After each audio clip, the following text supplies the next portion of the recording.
in a supermarket company. And in those days, and I think we were talking, Scott, about Queen Elizabeth I, the Virgin Queen, I think she was still on the throne. And what I can say is that working in a supermarket company in those days, it wasn't the most exciting time of my life, but I saw the education tunnel and I went for it. But I'm still an accountant. And so I'm interested in the financial perspective here anyway. So there's a vague association, but also for reasons which hopefully will become apparent. I think we're all interested in whatever the polycrisis is, from an organizational perspective, from an economic perspective, from a societal perspective, from a community perspective, locally, nationally, and globally as well. So let me just ask a question. This is the audience interaction. There's not much of it, but here it is. Who's heard of this term polycrisis? Put your hands up. Don't worry about sweat stains. If you so we've got three, two and a half people. So maybe I'll be able to just educate you a little bit. Managing risk against the polycrisis landscape. So let's look at the focus. So have some of you heard of the VUCA world? VUCA? I think we've got a few more people. There's still some people going, like that. It's like when I give the accounting lectures, the students, and that's when I finish. So we'll look at the extending VUCA into the polycrisis, and then an overview of what's going on in this polycrisis landscape, whatever it is, and then just thinking about risk identification, some of the risks, and some financial considerations. And you'll see I've got the question marks there. My promise? I don't know what the answer is, so I won't give you any answers, but hopefully I'll give you some food for thought to digest, reflect upon, and take away. So if we look at some stormy weather, the Boston Consulting Group back in 2015, which is some time ago now, as you can see, half the most turbulent financial quarters in the last 30 years had occurred since 2002, which was in the 13 years prior to that report, and of course it's increasing all the time. And then that was long before we had the pandemic with COVID. You've got the geopolitical tensions which are now going on. There's unfortunately war and conflicts all around the world. I think I mentioned on a slide shortly, I looked it up. Officially recorded at this moment in time, there are 110 armed conflicts going on around the world, such a size that they get noted as being an armed conflict. And we can talk about AI in education, but AI in everything else these days. And of course, the one thing we know is there is a backdrop all the time is a less or greater degree, depending upon your, I don't give my personal views, depending upon your perspective and your view, to a less or greater degree, accelerating climate change. So if we look at the VUCA world, for those who don't know, volatile, uncertain, complex, ambiguous, and all those things there, turbulence, multifaceted, rapid change, hyper competition. You just think about the economic landscape, the political landscape, you think about the government landscape, you think about NGOs and what they're having to deal with. You think about your local governments here in the US and states, and looking at countries all around the world assembled here today, and then the national governments, and then the international relations. You look at the reports that are coming out of all this, PwC, KPMG, Grant Thornton, then you look at the World Economic Forum. Everybody's coming out with all these reports about how challenging the world is. So if we look at the VUCA characteristics, well, if you've got a spectrum of low volatility to high volatility, well, the more volatile it is, the more faster change is. And of course, the one thing none of us actually like in many respects is change, and particularly if it comes really quickly, it's actually really difficult. And then low uncertainty to high uncertainty on that spectrum. More uncertainty, less predictability. Forgive me, I forget who was the colleague, was it online? Colleague who said that we had predictable outcomes in one of the presentations before lunch. And then more complexity. Wouldn't it be great if everything was in little silos? You just finish them off one by one. But now everything is interconnected. There's much greater complexity. The delineation is so much more difficult.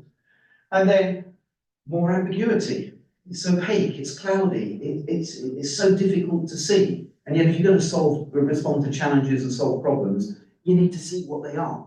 So the VUCA world has been around, it's accelerated, and what we're now seeing is that everybody is talking about it having morphed into a polycrisis. And again, we better look at what that means. So the polycrisis, so if you look at one of the reports from the World Economic Forum, they cited Whiting and Park to morphing into this polycrisis landscape. So I looked up in various dictionaries, I picked this one, they all have broadly the same definition. The Collins Dictionary, the simultaneous occurrence of several catastrophic events all coming together at once, rather than just, oh, there's one or two, so we can deal with that as organisations.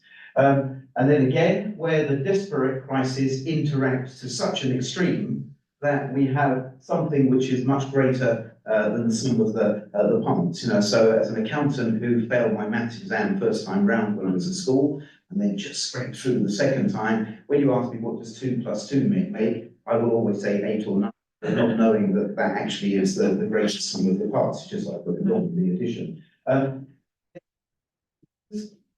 Jose has been writing a lot on this, actually a historian at Columbia, and the coming together of multiple crises, but there was the theory of complexity, Edgar Morin, back in the 1970s, who first started to look at this idea of polycrisis. And that came about, if you think what happened with the oil crisis in, what was it, 1973? I don't remember it myself, but my great-great-grandfather reminded me of it back in 1973.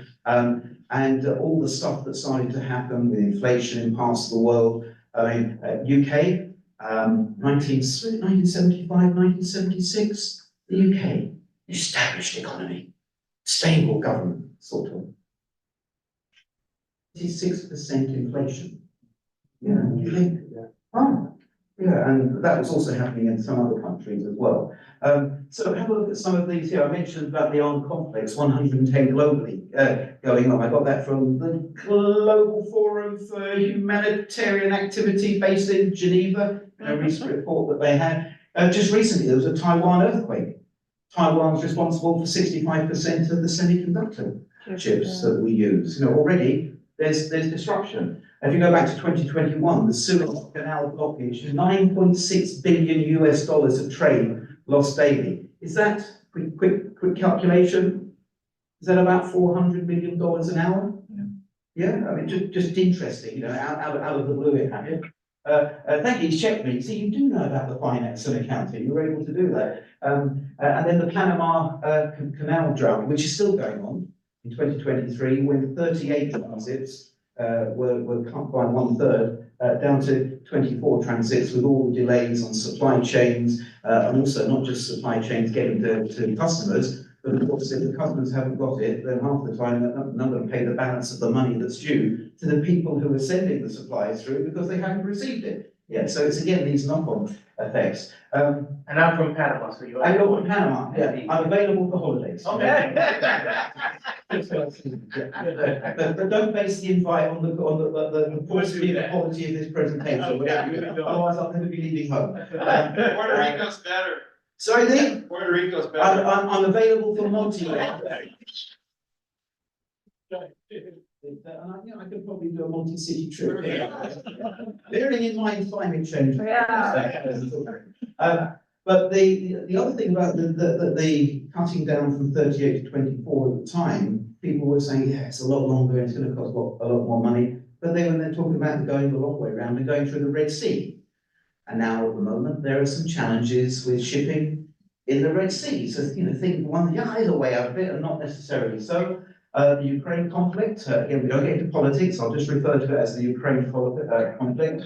In the first 6 months, gas prices went up by 125% and coal prices went up by 96%. I know, you know, in my own locality back in the UK, the impact it had on energy prices, and there was already a degree of a cost of living crisis anyway, so households and firms were suffering because of that. And then post-pandemic, one of my colleagues in UCL School of Management, Anthony Klotz, Klotz, or Z, if you haven't seen any of his work yet, he coined this term, the quiet resignation, when people were saying, they will just, don't bother to work for you anymore, we'll change direction. And now some of the challenges, some people say it's good, some people have different views about working from home. I know, I don't know, do they call it Gen Z or Gen Z? Is that what they call it? Where it is alleged I just put this as an allegation, they go for a job, they say they're coming to work. Yes. I don't want to do that. Of course, that has an impact upon the way in which organisations function. So I'll hold over there, and forgive me, I'm going to be very parochial. Yeah, very parochial. Accountants, all in new entrants. I think CPAs here in the US, there's been about 33% drop in people sitting exams. Here's one very, very parochial to me. UK universities, casting of 40% of them will be having an operating loss by the end of this year, partly to do with downturn in student numbers. So I've set the landscape. So let's just managing challenges. Should we have systematic risk and unsystematic risk, where we can reduce things by diversification, and some things we have to deal with. And in a silo environment, we can knock them off one by one. See, that's no longer happening. Interconnections. There's an old song that when I was growing up, I used to hear the knee bone's connected to the thigh bone, connected to the hip bone. So everything's connected. I've got, this is where I go, give me an extra minute for this, because I'm going to get medical sympathy. Got it. Has anybody had plantar fasciitis? Yeah. It hurts, doesn't it? Yeah. It hurts. I've got it. I'm still trying to stand on it, yeah. And I've also got, after 5,000 years of playing soccer, it all catches up with you and running. So I've got a slight tear in my meniscus, but it's fine, I'm managing it. To help with the plantar fasciitis, I put a little support in my shoe. Walking down the road after 10 minutes, I had to take it out because it changed the angle of my foot slightly, that the meniscus wasn't pulling. You know, one thing happens that's going to be good, and it impacts upon something else. You know, with the ambiguity, can we actually see what's going on? You don't need to look at the detail of this, just look at the scope of it and the interrelationship. So we've got the bigger the node, the more influential it is. The thicker the line, the greater the connections. The economic, environmental, geopolitical, societal, technological, and that came from the World Economic Forum Global Risks Perception Survey 22-23.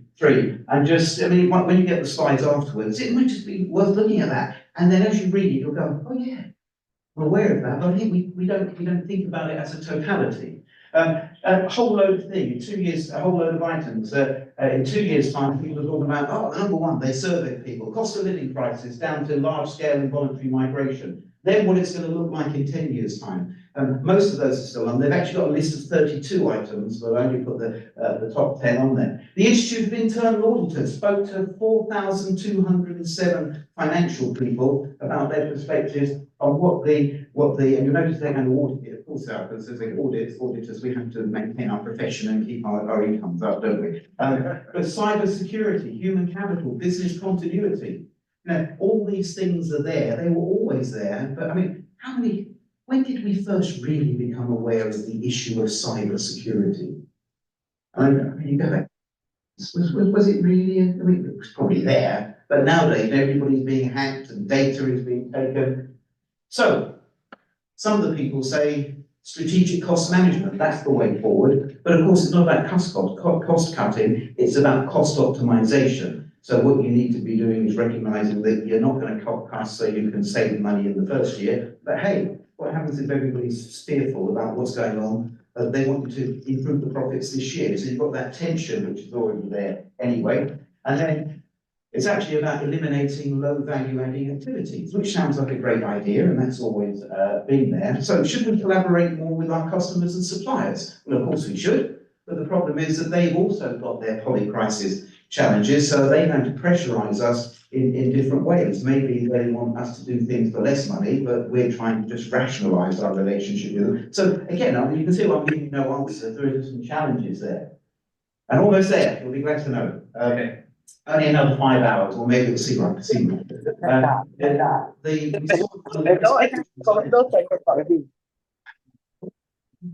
ما يطلب الحتت.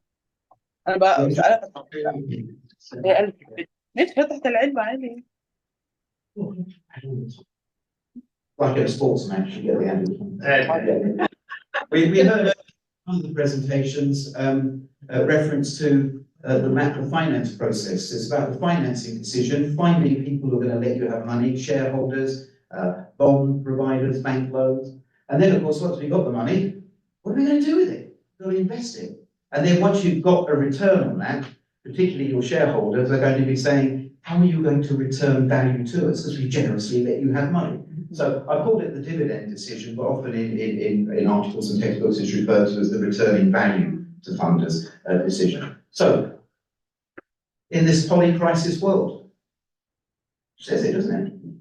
Potential funders much more selective. What we could have got, say, 10 years ago, 5 years ago before lockdown, different world now. And then the world's riskier. So risk return, what do they want? They want higher returns. And yet here we are being pressurized to get returns, yet they want higher returns. So maybe they won't give us the money, so we can't do all the things we need to do. Investment decision, I mentioned about more complex scenarios. Hopefully I've illustrated that to you. Greater variability of returns. Those of you who've been involved in net present value decisions, please say yes. Yes. Yeah, because if you have your organisations have, even universities, how do we make sense of all the variables that are in there and all the different return outcomes there could be? And then I call it returning value to your shareholders as a dividend decision. I won't get you all excited by talking about, I know, Scott, you're going to be very excited when I refer to Modigliani and Miller's dividend irrelevancy theorem. I can see the eyes lighting up with excitement now. Fantastic stuff. Yeah, and but saying there are different ways in which you can return value. You can give people shares. People can make their own homemade dividends by selling shares. Or maybe in this risk world, very risky world, do people just say, we'd like the cash, please. But if we're having trouble generating sales, controlling our costs, can we actually generate the cash in a world where they might, some of them, could be saying, we want cash dividends? Yes, they can scrape off the butter, remember being in a paper? Oh, yes, They can scrape off the butter. yeah, and then we get the other one where we have the pizza slices. Oh, But that's that's- another story for another day.